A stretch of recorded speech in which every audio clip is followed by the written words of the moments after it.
Okay, welcome back.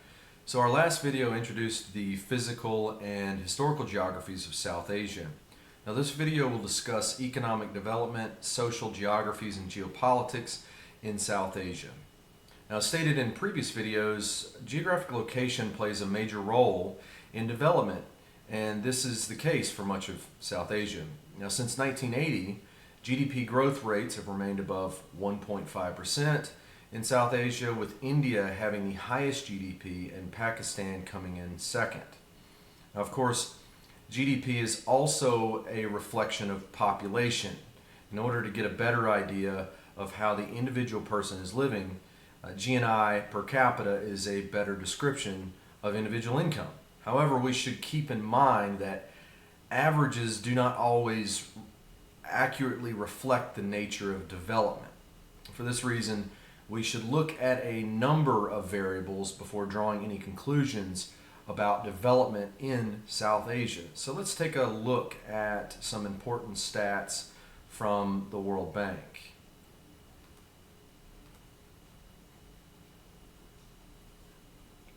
Let's make this a little, make this a little bit bigger so we can see it.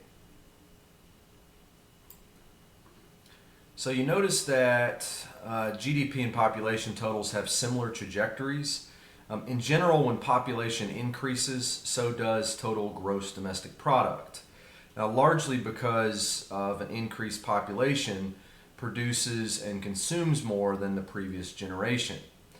Now, for other important variables, such as school enrollment, poverty headcount ratio, and life expectancy, because not all societies base well-being on income, these may be better reflections of the overall well-being of a nation. And as you can see, in all of the included countries of South Asia, school enrollment is increasing pretty consistently, unless you take into account Afghanistan, and for obvious reasons because of the Afghan conflict between the 80s and 2000s, but since 2001 you saw a drastic increase in the school enrollment.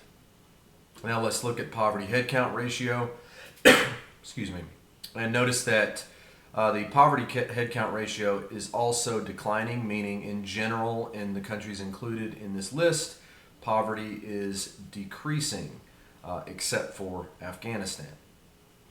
When we look at life expectancy at birth, notice that even in Afghanistan, life expectancy at birth is increasing.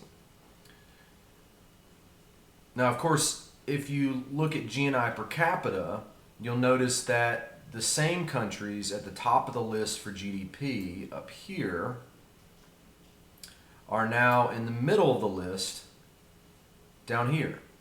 Now, this is usually what happens when you adjust gross domestic product to gross national income for the total population. Now that gives us at least somewhat better of an idea of how people are faring. And if you'll notice, the Maldives is above, now this is in current US dollars, has a higher standard of living according to GNI per capita than the other countries in South Asia. So what industries have been responsible for some of this recent economic growth? Now, agricultural production, especially in India, is a major sector of the growing economies of South Asia. So this graph compares agricultural production in South Asia to Oceania, Southeast Asia, and East Asia. Now, unfortunately, it's difficult to find more recent data, so for now, we'll just stick with this graph from the FAO Regional Conference for Asia and the Pacific back in 2018. Now, as you can see from the graph, agricultural production has increased in all four regions since 1961. However, South Asia and Southeast Asia have surpassed production both in Oceania and in East Asia. Now, interestingly, if you look at this graph from the World Bank, employment in agriculture has consistently declined in every South Asian country except Pakistan. So why is agricultural production increasing but employment declining. So, beginning with the Green Revolution in the late 1950s and early 60s, large-scale mechanized farming and GMOs were introduced in countries like India and Bangladesh. This resulted in massive increases in yields, but led to environmental damage to domestic plants and animals. So the Green Revolution also attracted a big agribusiness to these countries, forcing small farmers to adopt mechanized farming to compete with big agri. This essentially resulted in massive debt, and many small farmers moved to the cities for industrial and service jobs. Now, urban population would boom, and agribusiness was essentially free to run agricultural industries in India.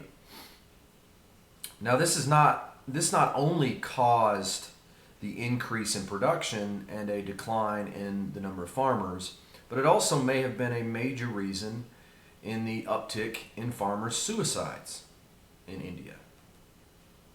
So beginning in the 1990s and even continuing today, India's small farmers began committing suicide. Now, some researchers have argued that the suicides were due to increased GMOs, causing environmental problems, growing debt, and drought.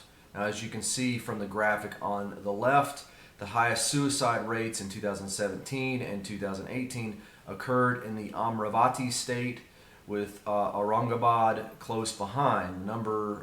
The number of reported suicides shrunk from 528 in 2018 to 32 by 2019. So let's take a look at this link at the bottom of the page to this Al Jazeera article. If I can get this to pull up. Okay.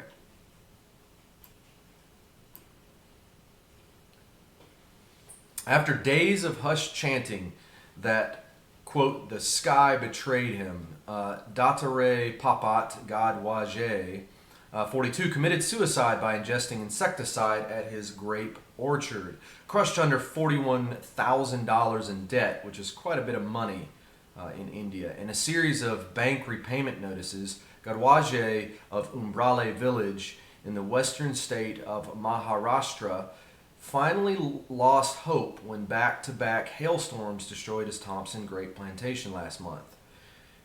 He was under tremendous pressure, Gadwaje's 16-year-old son, Bhagwan Dattatare, told Al Jazeera. You'll have to excuse me for these pronunciations. The harvest was his only hope. Hailstorms took everything away from us, he said, describing how his father was found faced up in the orchard, foaming at the mouth before he died. Snaking macadamized roads leading to the sleepy village where pyramid-shaped hills look over the green landscape, and where vineyards and pomegranate orchards destroyed by storms stand apart. Suicide among farmers is routine in India's interior, yet Gadwaje's grim death still shocked many in the area. In the last 20 years, nearly 300,000 farmers have ended their lives by ingesting pesticide or by hanging themselves. Maharashtra state, with 60,000 farmer suicides, tops the list.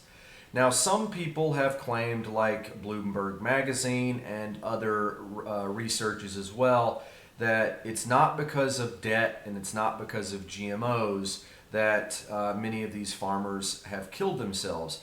And while that may be true, that maybe drought is responsible, and in the end may have been that straw that broke the camel's back, interviews with local farmers' families show it in a really different light. And the reality is that, in fact, big agribusiness, the rise of massive debt, and partly GMOs, which really impacted drought, were ultimately the response by the farmers, and may have actually led to some of the problems that exist here in India today, even if they don't want to admit it. This is a major cause. And it's not because of climate change, as some researchers have suggested. Although drought is a major climate change, you have to find where the causes originated. And as this article shows, many of these people that have witnessed suicides understand it a little bit differently than climate change. Now, the suicide rate among Indian farmers was 47% higher than the national average, according to a 2011 census. 41 farmers commit suicide every day, leaving behind scores of orphans and widows. In a country where agriculture remains the largest employment sector, it contributed only 13.7% to GDP in 2012 and 2013. Agricultural investment in India is a big gamble. Farmers usually take out bank loans against land to buy seeds and fertilizers, pay salaries, and acquire irrigation equipment. And in fact, Monsanto has a monopoly created by the government of India on this fertilizer, and so they can set prices at whatever they would like. Local money lenders often take the place of banks and boost interest rates year after year, creating a debt trap for the farmer who rely on crop success and prayers for loan repayments. So if you'd like to read more about this article, you feel free. It's from Al Jazeera, India's shocking farmer suicide epidemic. So help yourself if you'd like to read more about that. Of course, mechanized farming is not as easy in other areas. So shifting cultivation is still practiced in parts of Bangladesh, Bhutan, and Nepal. Because shifting cultivation is labor intensive rather than capital intensive, it really requires a large amount of labor. As you can see from this graph, as of 2019, agriculture employs a majority of workers in the Himalayan countries like Nepal and Bhutan. Currently, approximately 70% of Nepal's labor force and 50% of Bhutan's labor force work in agriculture. Now, agriculture is a major income source for people in Bangladesh as well, but recent trends in urbanization has brought that number down to 40%. Shifting cultivation is really a major agricultural practice in these countries, hence the high number of people employed in the agricultural industry. So what is shifting agriculture? Shifting agriculture is a form of agriculture where an area of ground is cleared of vegetation and cultivated for a few years, and then abandoned for a new area until its fertility has been naturally restored. So shifting cultivation may also institute a type of crop rotation where different crops are grown across a small region and rotated as fallow fields regain nutrients. As you can see from these diagrams on the right, crop rotation involves the planting of either 2 or 3 crops and rotating these crops seasonally or yearly. Each type of crop rotation has one field that is left empty or planted with broadleaf plants so that it brings back these natural nutrients to the soil. Now, shifting cultivation may also include the use of intertillage. Now, as you can see from this picture down here, intertillage involves tilling the soil, which creates linear growth patterns, and planting different crops between the main plants that are planted in the tills. So this would be this intertill right here. Now, unfortunately, even with all the agricultural production in South Asia, there's a large portion of people in these countries that go without food. The Global Hunger Index was originally designed to measure and track hunger at a global, regional, and national level. So the GHI measures the share of the population that is undernourished, the share of children under the age of 5 who are wasted, the share of children under the age of 5 who are stunted, and the mortality rate of children under the age of 5. Each variable is given a score based on a scale of 1 to 0 and indexed together. So let's take a look at this map for just a second and really get an idea of where South Asia compares to the rest of the world. So this map shows recent calculations from 2019. Notice that South Asia falls into the yellow serious range. Of course, because there are multiple variables in this index, it's really difficult to draw concrete conclusions based on this subjective scale. But at least it provides some context for understanding food security in South Asia. So let's look at this link at the bottom of the page and take a look at the current map. See if this is going to work. Okay, so this is a direct link to the Global Hunger Index. And as you can see from the map, if we look closer, India scores a 30.3, Pakistan 28.5, Afghanistan 33.8, and for some obvious reasons. And then, of course, Bhutan has insufficient data. It is a landlocked country and it's located high in the Himalayas, so it's hard to get accurate data from a country of its size. And then we also have Bangladesh 25.8. And then interestingly enough, Sri Lanka scores better than the rest of South Asia. Of course, they did not measure the Maldives here.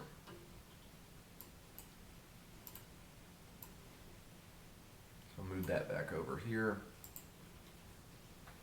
So why do South Asian countries have such high food insecurity when they produce so many agricultural products? Now, there are several answers to this question, but some main reasons are the types of agricultural products grown in South Asia and where they are grown. Because of the Green Revolution and the introduction of agribusiness, plantation agriculture is common, and products like tea, soy, and cotton are produced on a massive scale. Now, most of these products are for export only, out of special economic zones, and provide very little nutritional value. And for obvious reasons, cotton provides no nutritional value.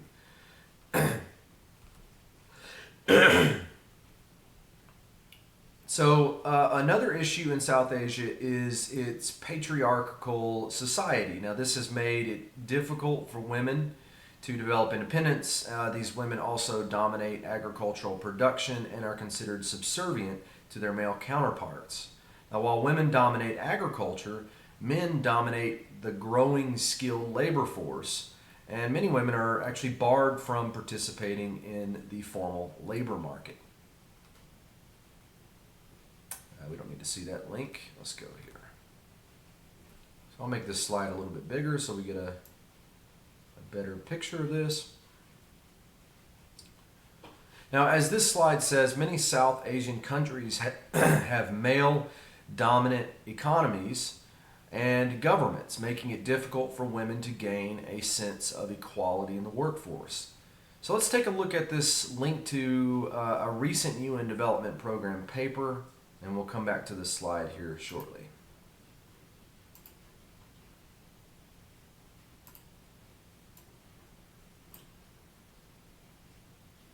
So we'll zoom in a little bit so we can get a better idea. Now I'm going to scroll down so we can get a better view of some of these statistics. These actually came from this document.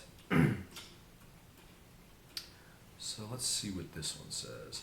Infant mortality rate. Now, while this is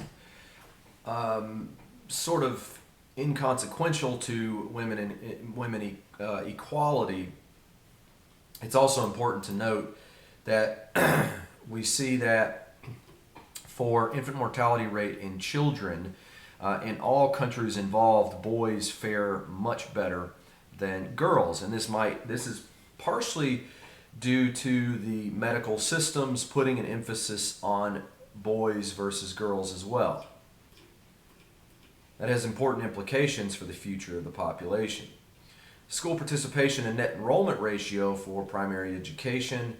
As you can see, it's fairly even for the most part for some obvious reasons in Pakistan. Islamic law in large portions of Pakistan. Women are not allowed to attend school, but this is primary education, so things look fairly even in Bangladesh, India, and Sri Lanka. But interestingly enough, when we look at the dropout rate for primary schools, Bangladesh, India, and Pakistan have higher dropout rates for men. And why might this be? The reality is that many of these men are dropping out so they can go to work. And then here's literacy rates, and you can see again this great division here. Other than Sri Lanka, India, Bangladesh, and Pakistan have a pretty strong divide between male and female literacy rates. If you'd like to go take a look at this in more detail, you can go to this link at the bottom of the slide. And this report is the most recent UN Development Program published paper. So if we look back at this slide, let me expand that a little bit again. If we look back at this slide, the table in the top left says that in 2012, men outpaced women in full-time employment in South Asia by 26%. The other tables show that as of 2016, women spent more time in unpaid work, literacy rates were higher in men, labor force participation was also higher among men. Sri Lanka, again, as I stated before, was the only country with more women in secondary school. And this may be due to, again, men going to work at earlier ages. Now, of course, many women's groups have protested inequality and pushed for government action. Now, the girls pictured in this photograph right here were selected by the Milan Foundation to protest gender inequality and push for equal rights in women. So it appears that some things are changing for the better in at least India and Bangladesh and parts of Sri Lanka as well. So another important factor in economic development in South Asia is recent economic modernization. Now, after the end of the colonialism in South Asia, free trade zones and eventually special economic zones were introduced in key trading ports along the coast. More zones would eventually pop up over time. So the removal of regulations, cheap labor, and limited government intervention in these zones attracted foreign capital and transnational corporations.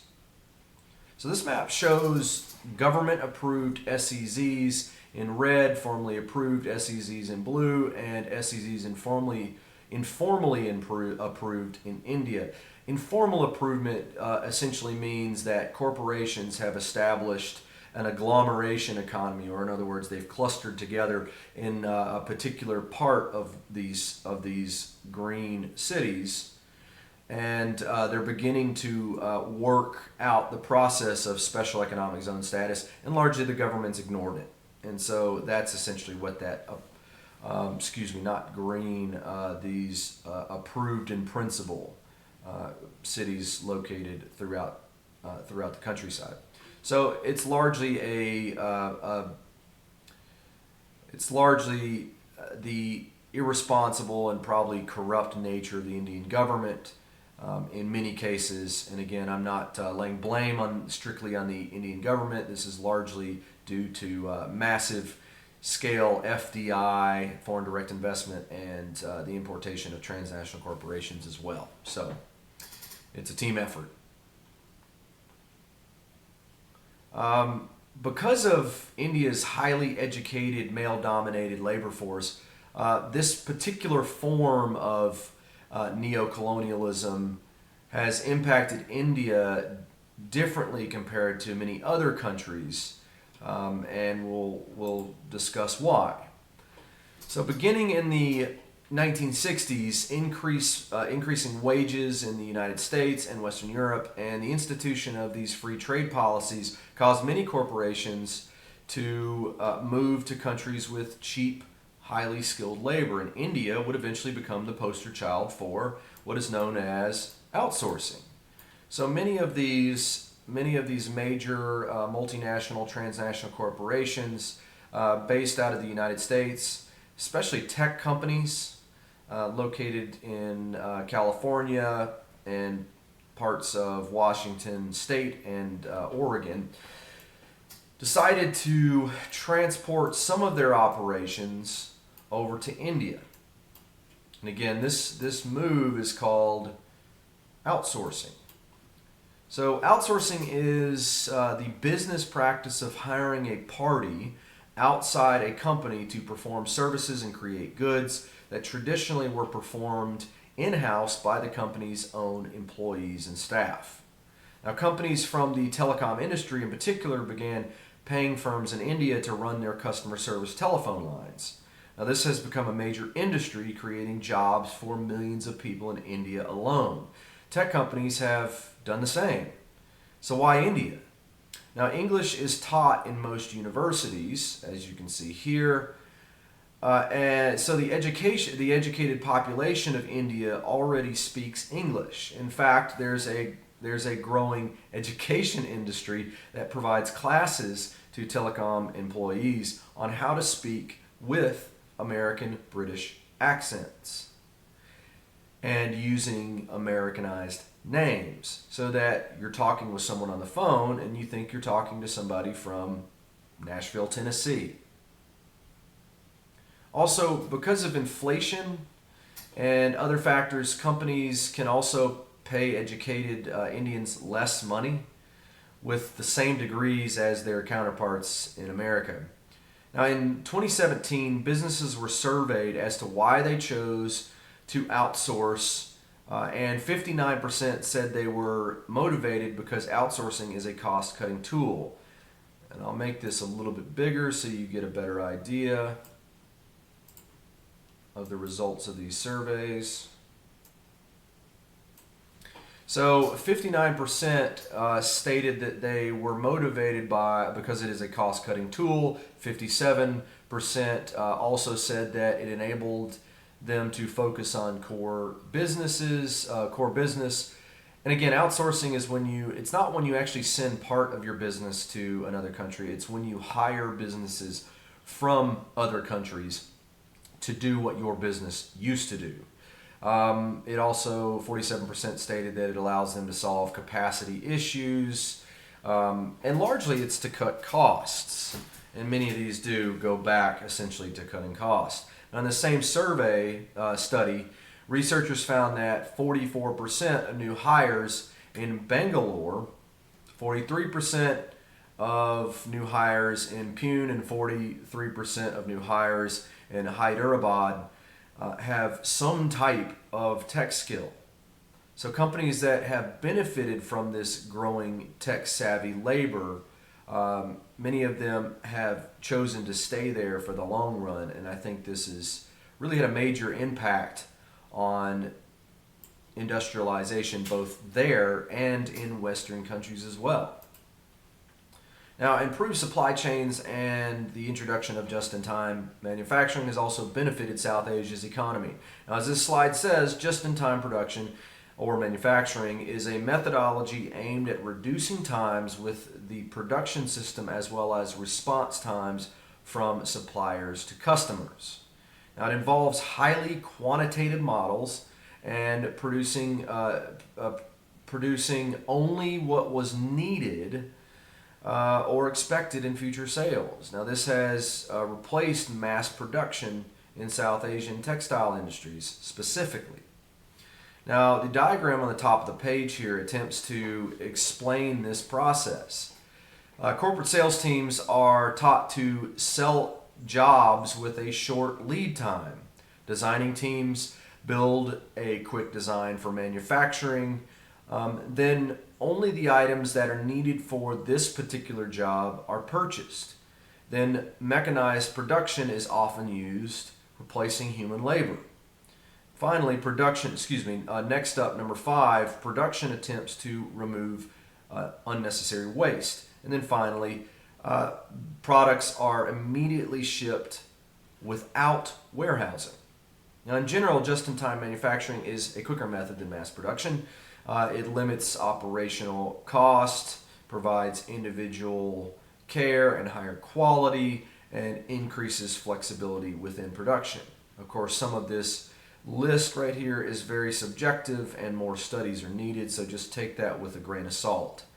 The textile industry in India has largely adopted this type of production, and it has really helped to modernize India's economy. Now, because of India's economic modernization and increased productivity, it is considered a newly industrialized country, or an NIC. NICs are developing countries that have a large and growing middle class and are leading manufacturers in the global supply chain. According to Wallerstein's world systems theory, let's take a look at that really quickly. And of course, we've looked at this before, but it doesn't hurt to look at it again.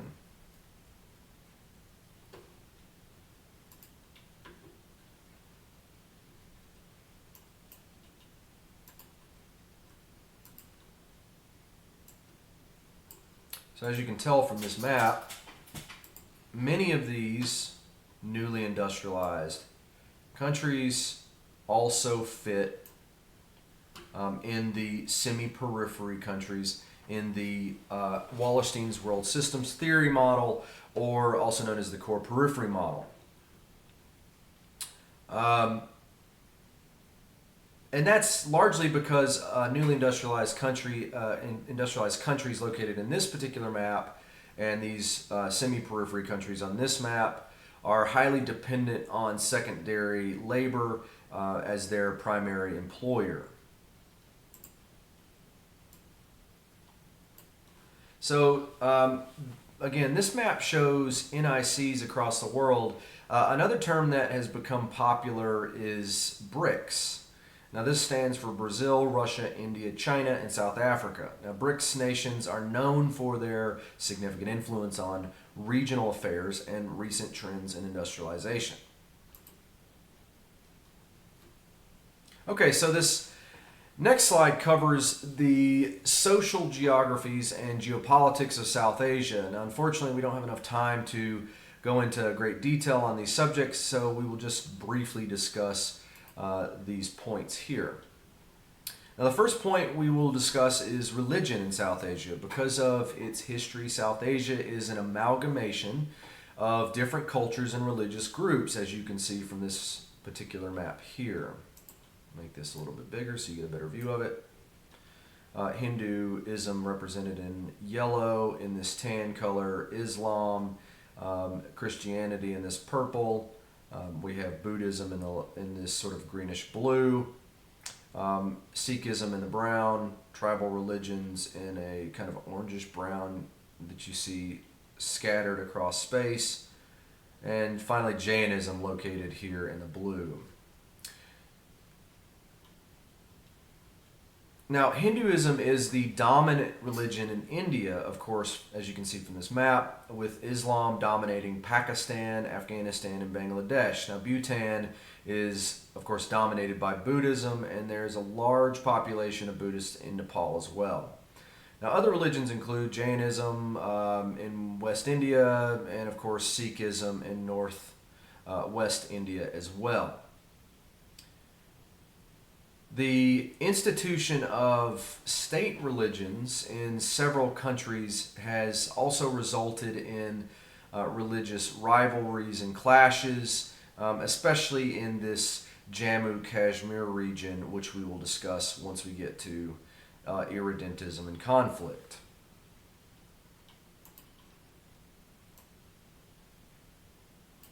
Now we'll go to this slide and briefly overview Hinduism. So Hinduism is an ancient religion and is considered by many to be the oldest major religion practiced today. There are disagreements as to when Hinduism first began. Some scholars have stated that it may have started around 1500 BC. However, other religious scholars have argued that some of the Vedic traditions may have actually started much further back, around 4000 BC. Now, the problem with determining the origin is that the Vedas weren't originally written until much later after they were created. Initially, they were passed down by priests from generation to generation. Now, Hinduism is considered by some people as polytheistic. However, and again, polytheistic means many gods. However, others have called it multi-monotheistic religion, or in some cases, henotheistic religion. Now, while there are several gods with different names, only one is worshipped across cultures. Henotheistic is just another name for one supreme god. Many Hindu followers consider that there is only one god, but by many names, and each culture is essentially worshiping only one supreme being.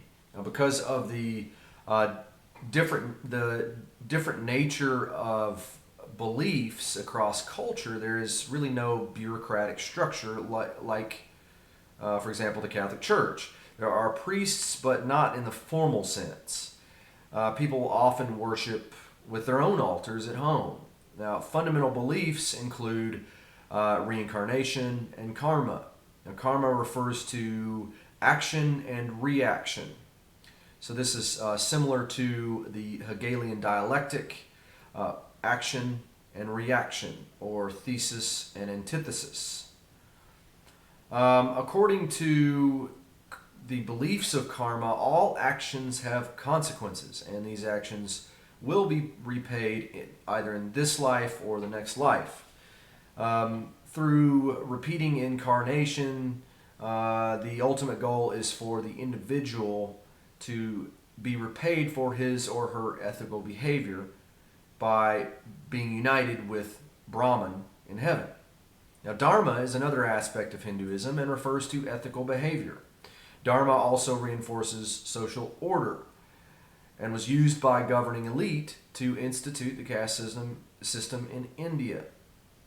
Now, the caste system created a social structure where individuals were locked in their social hierarchy until death. If they performed their duties righteously, they would eventually be rewarded in the next life by moving up this social structure pictured here on the right. And then eventually you would be reunited with the god Brahman here at the top in the afterlife. These pariahs, also known as the untouchables, were initially based on racial class. And many of the Dravidians located here in the south were, according to the theory, as these Indo-Aryans migrated into India, were forced into this untouchable or pariah class. And the argument was that you must stay there and do your duty, and in order to get out of this particular caste, you must do your duty and do it righteously and live an ethical and righteous life. And then in the next life, if done properly, you could move up the ladder. But moving up this ladder was not something done in this lifetime. Now, this is not necessarily a Hindu belief. It was just a social and governmental structure developed by those elites that were in power. So we should keep that in mind, that this is not necessarily a Hindu belief.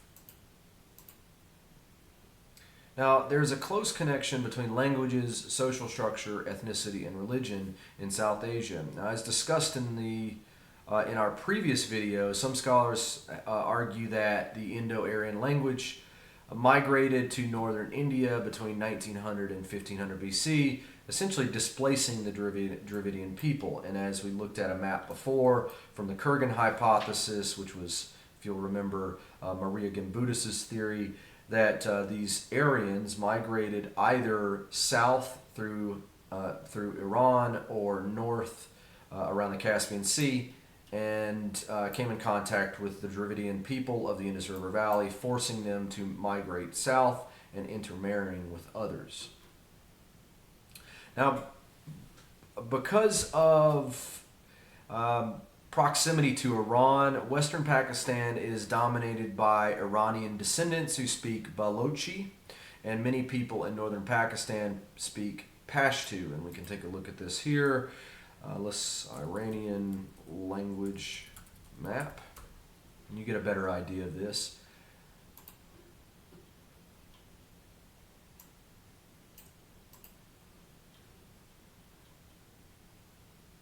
No, that's not the one I was looking at earlier. Here we go.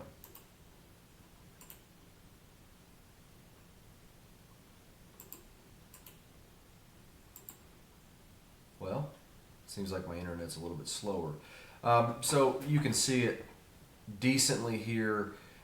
This is Balochi and Pashto.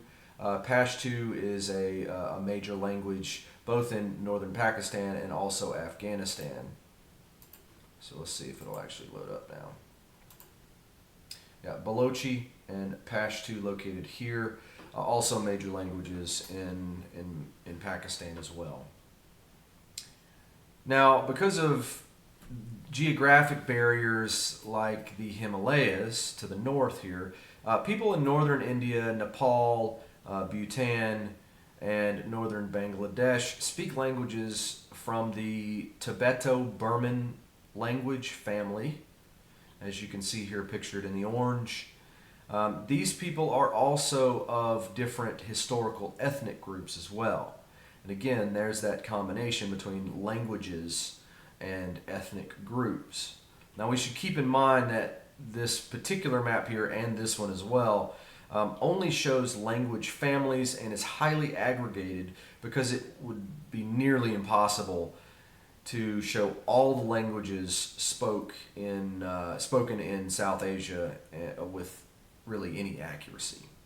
So the photos and alphabets on the right side of the screen of this slide show the differences between Dravidian people here and the Indo-Aryan people down here. These people the Dravidians speak a type or form of Tamil, and they generally have darker skin than their northern counterparts. Now, while many Indo-Aryans have lighter skin and speak a dialect of Hindi, there has been a lot of intermarriages and mixing here in the central part of India. So the Hindi alphabet of the Indo-Aryans is based on this original Sanskrit script. Okay, the population explosion in South Asia really first began in the 1960s and has led to massive population growth in modern India. Now, this has also led to desertification, deforestation, and a loss of biodiversity. Let's take a look at desertification map.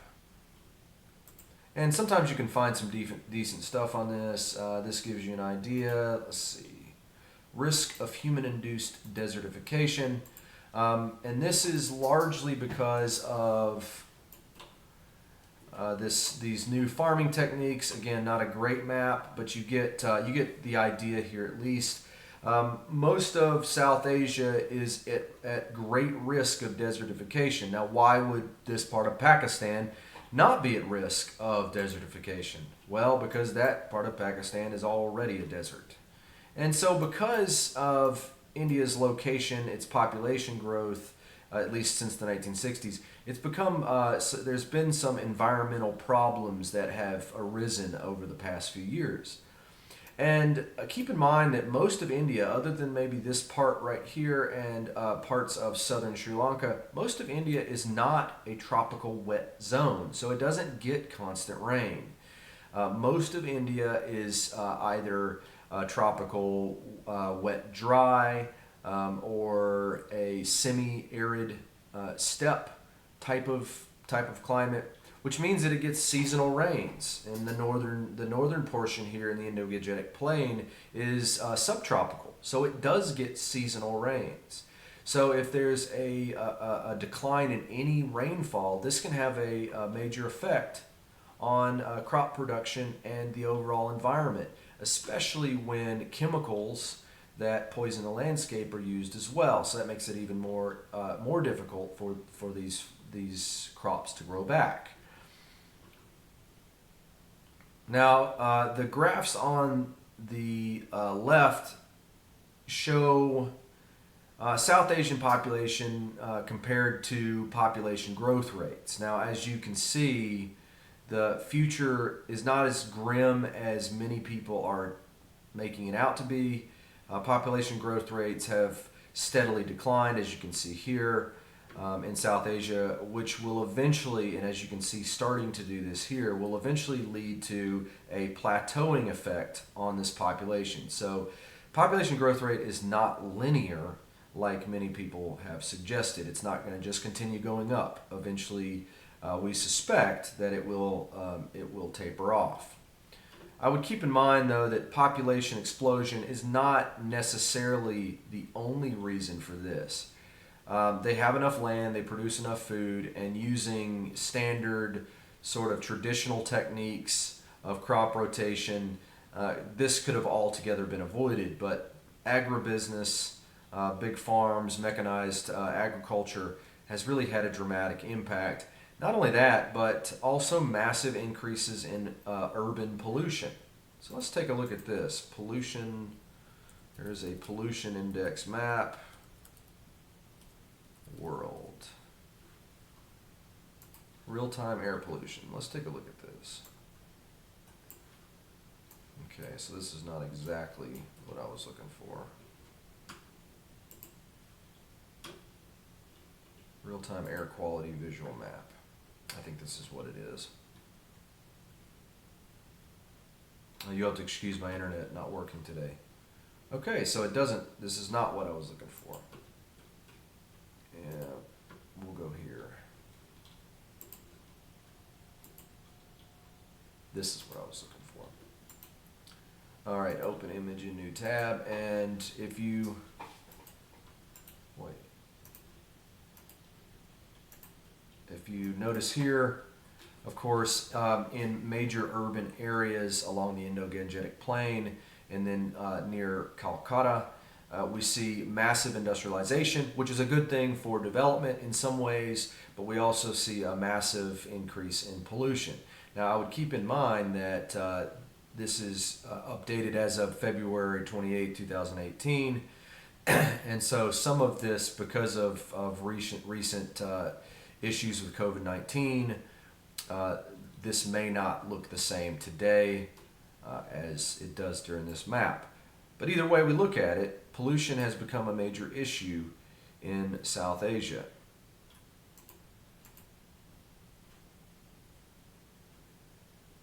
Now,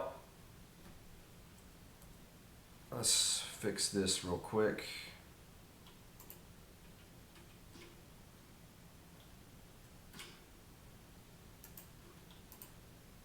You'll have to excuse me, I made this larger so I can look at it earlier. All right, so the good news is that recent trends in South Asia, such as high birth rates followed by low birth rates, has really led to the creation of what's known as a demographic dividend. Now, a demographic dividend refers to the interaction between declining fertility rates and lower dependency ratios. In other words, more people are working than not. And this usually leads to a generation of economic growth. Now, as you can see from the population pyramid here on the right, the demographic dividend is represented by the total population in the middle of the graph compared to the upper and lower quartiles, excuse me. The graph on the upper left here shows declining fertility rates in Bangladesh, India, and Pakistan compared to South Asia as a whole. Now, all of these countries have seen declining fertility rates, meaning that a large portion and a growing portion of the economy will be entering the workforce over the next few years. And you can actually see that right here. Eventually, this bubble here towards the bottom will enter into this working age population, and there will be far more people working than not. Now the graph on the bottom right compares the ratio of working age people to dependents in sub-Saharan Africa, South Asia, and East Asia. I'll make this a little bit bigger so you can see this. Notice that between 2020 here and 2080, which is located here, South Asia is expected to outpace the other regions in the number of people working compared to the number of people not working. According to theories, this will result in a more efficient workforce. Now, another issue in South Asia is recent conflict between Pakistan and India over the Kashmir and Jammu regions. Now, right now, China, Pakistan, and India all claim portions of the same territory, and different religious groups also lay historical claims and ties to the region. And as you can see here on Google Map, here's Pakistan, here's Jammu and Kashmir. And you notice that Google does an interesting job here to not favor any country over another. Notice that what Google does to represent borders is does straight lines. But all of a sudden we have these fuzzy kind of dotted lines here on the right. And again, this is a great example of political geography at work. What do these lines represent? Well, instead of Google taking sides and giving these regions to one country over another, what they've essentially done is created this dotted line to represent arguments over who owns this territory. So Pakistan lays claim to this, India lays claim to it, and also China.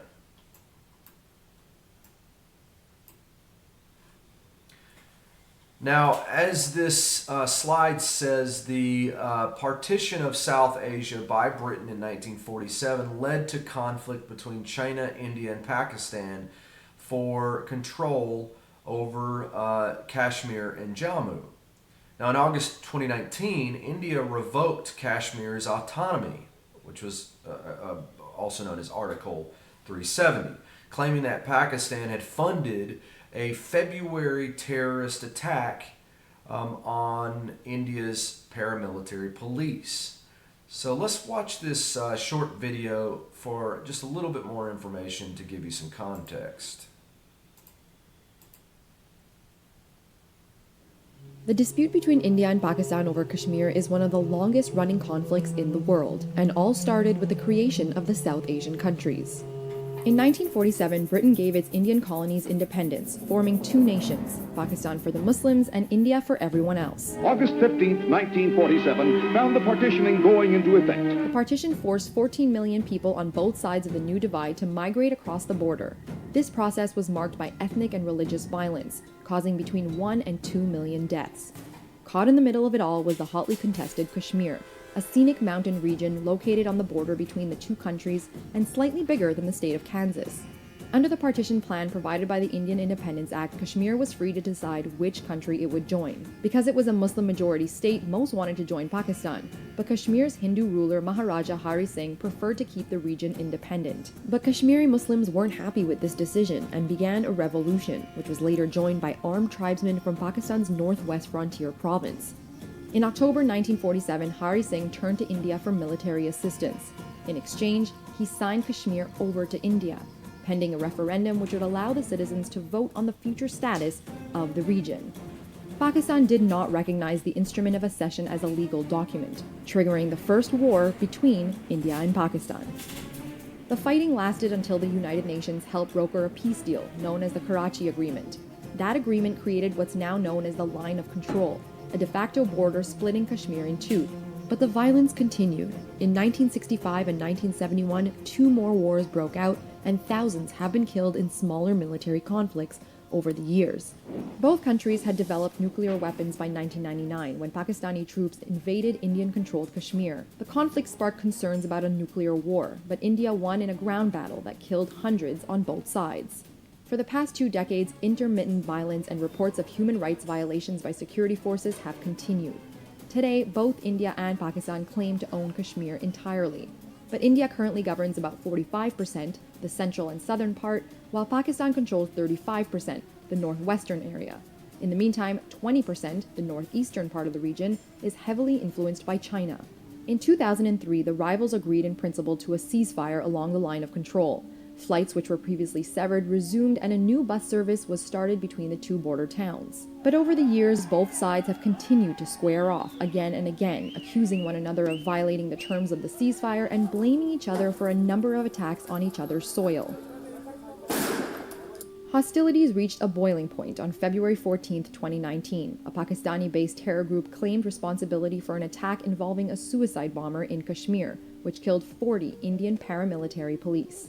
This was followed by a series of tit-for-tat airstrikes. Pakistan then captured an Indian pilot but released him days later, calling it a gesture of peace.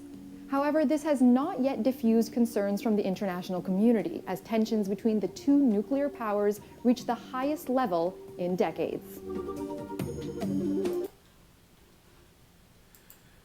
Now, as you can see from that video, this has continued to be a major conflict today, finding its origins in these colonially established borders. And I would be looking towards the future in hopes that at least something could be done to solve this border dispute between these three. Now, the video ends by stating that the conflict is between two, but it's actually three nuclear powers. Now, fortunately for us, China has been more concerned, as we've discussed in previous videos, with trade between themselves and the Central Asian countries such as Kyrgyzstan and Tajikistan. And they've also been concerned with building building a railroad through this walk-on corridor into Afghanistan. And luckily for the rest of us and the world, they have not been paying much attention to Jammu and Kashmir at the time being. And of course, problems with the COVID-19 virus has also exacerbated some of the plans and issues, made them much more difficult to work through right now. So we're going to have to fast forward a few months and see how China and India and Pakistan come back from not only this conflict in Kashmir and Jammu, but also the COVID-19 virus. Okay, so that's it for us today. So thanks for tuning in, and have a great day.